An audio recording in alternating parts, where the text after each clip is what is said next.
बिस्मिल्लाहिर्रहमानिर्रहीम MTH 401 differential equation. आपके पास जो लेक्चर नंबर 2 है वो है फंडामेंटल्स। तो आज हम इसके ऊपर बात करेंगे। तो इसमें आपने क्या चीज़ें पढ़नी है, आपने पढ़ना है एक definition of a differential equation, एक आपने पढ़ना है classification of a differential equation, solution of a differential equation, initial value problem associated to differential equation, existence and uniqueness of solutions. तो हम चलते हैं, सबसे पहले हम देखते हैं कि आपके पास क्या है। आप देखेंगे कि सबसे पहले आपके पास है डिफरेंशियल इक्वेशन की डेफिनेशन। तो डिफरेंशियल इक्वेशन जो है वो है involves an equation function with one और more of its derivative and then ordinary differential equation है। तो then example of differential equations हैं। तो मैं आपको बोर्ड पे चल के ये समझाऊंगा कि ये क्या है। डिफरेंशियल इक्वेशन, आपके पास है डिफरेंशियल इक्वेशन। तो ये डिफरेंशियल इक्वेशन क्या है, ये मैंने जो डेफिनेशन राइट की हुई है, ये डेफिनेशन आपकी मैंने खुद लिखी है आपको समझाने के लिए। और ये डेफिनेशन जो है ये आपके हैंडआउट्स के ऊपर लिखी हुई है। मैं सबसे पहले हैंडआउट्स वाली जो है डेफिनेशन आपको समझाता हूँ। Differential equation involves an unknown function, उसने आपको अननोन फंक्शन कह दिया, विद वन और मोर ऑफ इट्स डेरिवेटिव। तो उसके आप डेरिवेटिव ले सकते हैं एक या एक से ज़्यादा। जैसा कि ये मैंने ऑर्डिनरी डिफरेंशियल इक्वेशन लिखी है, ये मैंने पार्शियल डिफरेंशियल इक्वेशन लिखी है, ये भी मैंने पार्शियल डिफरेंशियल इक्वेशन लिखी है, और ये मैंने ऑर्डिनरी डिफरेंशियल इक्वेशन लिखी है। जिसमें ये ऑर्डिनरी डेरिवेटिव इस्तेमाल हो वो आपका क्या होता है, आपके पास या सिंपल आप डी बाई डी एक्स लिख सकते हैं ऑर्डिनरी डेरिवेटिव। ये आपका जो ऑर्डिनरी डेरिवेटिव अगर इस्तेमाल हो तो वो ऑर्डिनरी डिफरेंशियल इक्वेशन, और अगर पार्शियल डेरिवेटिव इस्तेमाल हो तो वो क्या होता है, पार्शियल डेरिवेटिव अगर इस्तेमाल हो तो पार्शियल डिफरेंशियल इक्वेशन आपकी होती है। तो ये है आपके पास जो है differential equation. A differential equation is an equation containing the derivative of one और more dependent variable with respect to one और मोर इंडिपेंडेंट वेरिएबल। तो ये जो है, अब इसमें डिपेंडेंट और इंडिपेंडेंट वेरिएबल्स कौन से हैं, ये जो है ना आपका एक्स जिस हिसाब से डेरिवेटिव लिया जा रहा है, यानी d by d x with respect to x, तो ये आपका जो है इंडिपेंडेंट है। क्योंकि y जो है ये डिपेंड करता है x पे, क्योंकि y का जो डेरिवेटिव है, जैसे ये मैंने आपको लिखा, हम ऐसे लिख सकते हैं dy बाई डी एक्स, और y ऐसे लिखते हैं। तो यहाँ पे dx यानी x जो है वो इंडिपेंडेंट है, और y डिपेंड कर रहा है इस पे कि जो इसका डेरिवेटिव लिया जा रहा है, इसलिए इस पे यहाँ पे जो है y डिपेंडेंट है और x जो है ये इंडिपेंडेंट, ऐसे ही y डिपेंडेंट। ऐसे ही u जो है ये आपका डिपेंडेंट है और y इंडिपेंडेंट। यहाँ पे v जो है ये आपका क्या है, जो डिपेंडेंट है, और x जो है आपका इंडिपेंडेंट है। ऐसे ही x और y जो हैं ये आपके क्या हैं, ये दोनों जो डेरिवेटिव हैं ये आपके इंडिपेंडेंट हैं, और ये u और v जो हैं ये आपके क्या हैं, डिपेंडेंट वेरिएबल। ऐसे ही यहाँ पे जो x है आपका वो इंडिपेंडेंट है, और y जो है वो डिपेंडेंट वेरिएबल है। तो ये है डिफरेंशियल इक्वेशन। मैं थोड़ा सा इसको अब स्पीडली थोड़ा सा इसका रिव्यू दे देता हूँ। यानी वन और मोर डिपेंडेंट वेरिएबल, तो इसमें एक डिपेंडेंट वेरिएबल था, इसमें दो डिपेंडेंट, यानी एक या ऐसे एक से ज़्यादा भी हो सकते हैं, इसमें भी दो। तो देन वो कहता है वन और मोर इंडिपेंडेंट वेरिएबल, एक या एक से ज़्यादा इंडिपेंडेंट वेरिएबल भी हो सकते हैं। तो एक्चुअली बात ये है, अ differential equation is an equation containing the derivative, जो कि डेरिवेटिव पर मुश्तमिल हो। मतलब क्या है कि आपने डेरिवेटिव लेना, चाहे वो ऑर्डिनरी ले लें चाहे वो पार्शली ले लें। Differential equation involves an unknown function, unknown function है ये आपके जो डिपेंडेंट हैं उसको अननोन फंक्शन कह रहा है, एंड विद वन और मोर ऑफ इट्स डेरिवेटिव। तो ये आपके एक या एक से ज़्यादा डेरिवेटिव जो हैं उसके थ्रू, जैसे यहाँ पे y के लिहाज से डेरिवेटिव है और यहाँ पे x के लिहाज से डेरिवेटिव है। उम्मीद करता हूँ कि डिफरेंशियल इक्वेशन की आपको समझ आ गई होगी। देन है आपके पास specific example of ordinary differential equation.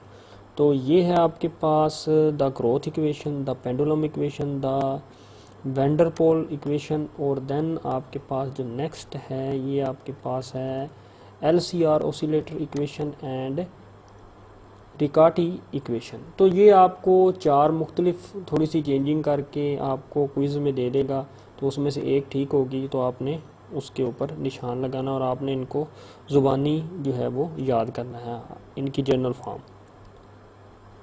Then है आपके पास the order of an equation. Order of an equation क्या होता है आपके पास? The order of the highest derivative appearing in the equation. तो ये मैं आपको चल के बताता हूँ कि ऑर्डर क्या होता है डिफरेंशियल इक्वेशन का। The order of an equation जो है ये आपके पास आप देखेंगे the order of an equation. तो ऑर्डर ऑफ एन इक्वेशन जो है उसकी डेफिनेशन है आपके पास the order of an equation highest derivative appearing in the equation. जो हाईएस्ट डेरिवेटिव होगा वो आपका क्या होगा? ऑर्डर होगा इक्वेशन का। जैसा कि आपके पास ये एक इक्वेशन है तो आप देखते हैं कि ये जो डेरिवेटिव है ये 2 टाइम्स डेरिवेटिव लेना है, तो ये ऑर्डिनरी डेरिवेटिव है, इसलिए इसका जो ऑर्डर है वो इस इक्वेशन का क्या है? ऑर्डर वो 2 है। तो ये आपका पार्शियल डेरिवेटिव है और 4 टाइम्स आपने पार्शियल डेरिवेटिव लेना है। सबसे ज़्यादा बार जो डेरिवेटिव लेना होता है, ये आपने एक बार डेरिवेटिव लेना है और जो डेरिवेटिव आएगा उसका आपने क्यूब लेना है। आप ये ना समझ लें कि आपने 3 टाइम्स डेरिवेटिव लेना है। ये जो सिंबल है ये सिंबल है 1 टाइम का, ये सिंबल है आपका 2 टाइम डेरिवेशन का, ये सिंबल है आपका 3 टाइम डेरिवेशन का, ऐसे ही ये सिंबल है आपका 4 टाइम डेरिवेशन का। यानी ये जो सिंबल है ये आपका बताएगा कि ये ऑर्डर आपका इक्वेशन का कितना है। तो ये आपका पार्शियल है, तो ये पार्शियल डेरिवेटिव को ऐसे डिनोट करते हैं। तो ये आपका 4 टाइम पार्शियल डेरिवेटिव है, इसलिए ये आपका ऑर्डर यहाँ पे क्या है? ऑर्डर आपका जो है वो 4 है। ऑर्डर की आपको समझ आ गई है। देन है हमारे पास ऑर्डिनरी डिफरेंशियल इक्वेशन और पार्शियल डिफरेंशियल इक्वेशंस। तो इनके बारे में आपने जानना है कि ये दोनों क्या चीज़ें हैं। आप ऑर्डिनरी और डिफरेंशियल और पार्शियल डिफरेंशियल इक्वेशन के बारे में फ़र्क आपको पता होना चाहिए कि ये दोनों इक्वेशंस क्या हैं। तो आपके पास जो है ये ordinary differential equation, if an equation contains only ordinary derivative, ये फ़र्क है। और इधर है आप देखेंगे कि partial derivative. Similarly an equation that involves partial derivative, और इधर है आपके पास ऑर्डिनरी डेरिवेटिव। मतलब ऑर्डिनरी डिफरेंशियल इक्वेशन में ऑर्डिनरी डेरिवेटिव्स यूज़ होंगे और पार्शियल डिफरेंशियल इक्वेशन में आपके पार्शियल डेरिवेटिव यूज़ होंगे ऑफ 1 और मोर डिपेंडेंट वेरिएबल्स। तो आपको पता है डिपेंडेंट वेरिएबल्स कौन से होते हैं, तो वो एक से ज़्यादा हो सकते हैं ऑर्डिनरी डिफरेंशियल इक्वेशन में, एंड पार्शियल डिफरेंशियल इक्वेशन में भी वो एक से ज़्यादा हो सकते हैं 1 और more dependent variable with respect to. Then ordinary differential equation में with respect to a single variable. Then partial differential equation में आप देखें तो विद रिस्पेक्ट टू 2 और मोर इंडिपेंडेंट वेरिएबल। तो then it is said to be an ordinary differential equation और and partial differential equation.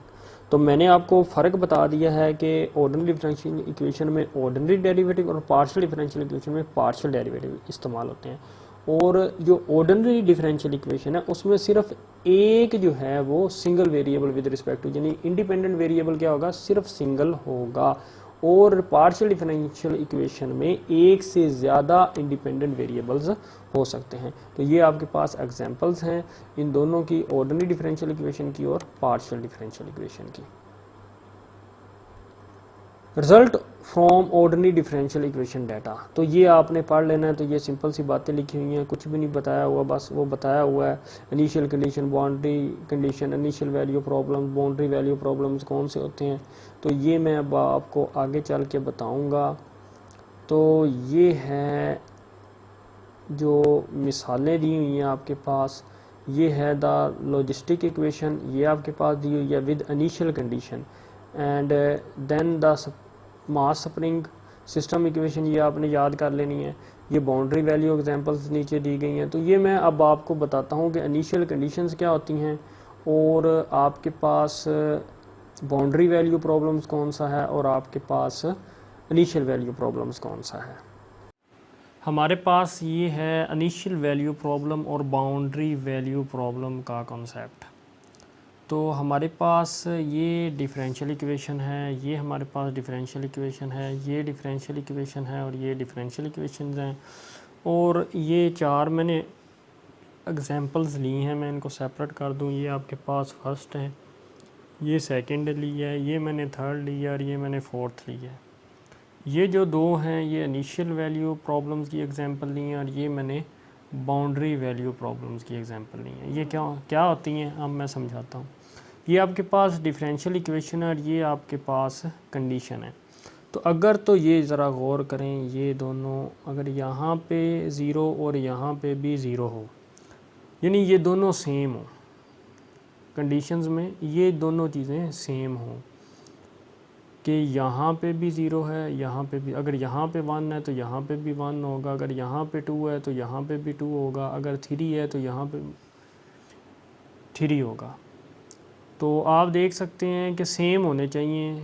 इधर भी ऐसे, अगर यहाँ पे पाई है तो यहाँ पे क्या होना चाहिए, पाई होगा। अगर तो ऐसे है तो ये वेरी नहीं कर रहे, चेंज नहीं हो रहे, तो ये आपकी क्या है, इनिशियल वैल्यू प्रॉब्लम्स है। अब आप बाउंड्री वैल्यू प्रॉब्लम्स पे आते हैं, तो ये है आपकी कंडीशंस। तो इधर ज़ीरो है और इधर क्या है, π/8, तो ये वेरी कर रही हैं, चेंज कर रही हैं, तो ये आपका बाउंड्री वैल्यू प्रॉब्लम होता है। तो ऐसे ही यहाँ पे वेरी कर रही हैं, चेंज कर रही हैं, यहाँ पे 1 है और यहाँ पे 2 है, तो ये है आपकी बाउंड्री वैल्यू प्रॉब्लम। तो इनिशियल वैल्यू प्रॉब्लम और बाउंड्री वैल्यू प्रॉब्लम के दरमियान जो डिफरेंस है वो उम्मीद करता हूँ आपको समझ आ गया होगा। देन आपके पास है properties of ordinary differential equation. तो ये है आपके पास, ये भी मैं आपको बोर्ड पे समझाऊंगा। लीनियर डिफरेंशियल इक्वेशन है हमारे पास और नॉन लीनियर डिफरेंशियल इक्वेशन। ये हमारे पास जो y है, इधर आप देख सकते हैं, ये हमारा जो है डिपेंडेंट वेरिएबल है, तो इसकी डिग्री 1 होनी चाहिए। देन आपके पास यहाँ पे u जो है, मैं सिंपली आपको समझा रहा हूँ लीनियर और नॉन लीनियर का। ये जो आपके पास u है, इसकी जो है ये डिग्री आपकी 1 होनी चाहिए। ये जो मैंने मिसाल दी है ये आपकी नॉन लीनियर की मिसाल है।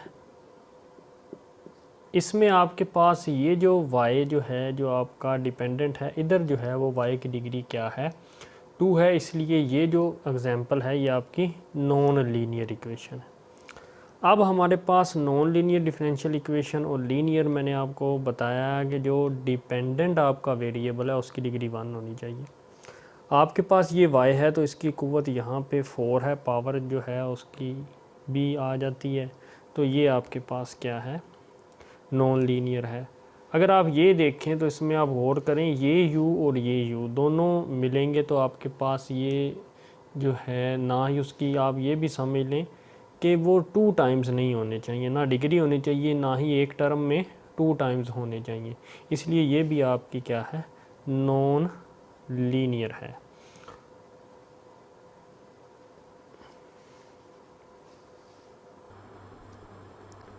देन है आपके पास सुपरपोजिशन। सुपरपोजिशन क्या चीज़ है?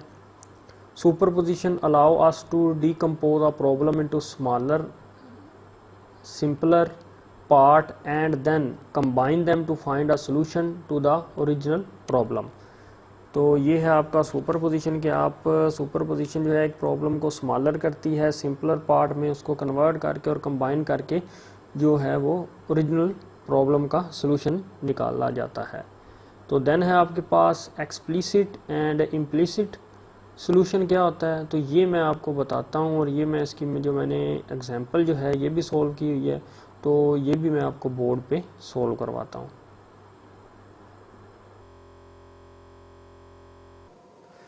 ये हमारे पास एक्सप्लिसिट सॉल्यूशन और इम्प्लिसिट सॉल्यूशन क्या है, तो ये हमारे पास जो फंक्शन है ये इम्प्लिसिट फंक्शन है, ये हमारे पास इम्प्लिसिट सॉल्यूशन है। तो अगर आप इसको ऐसे लिख दें कि ये आपके पास जो है,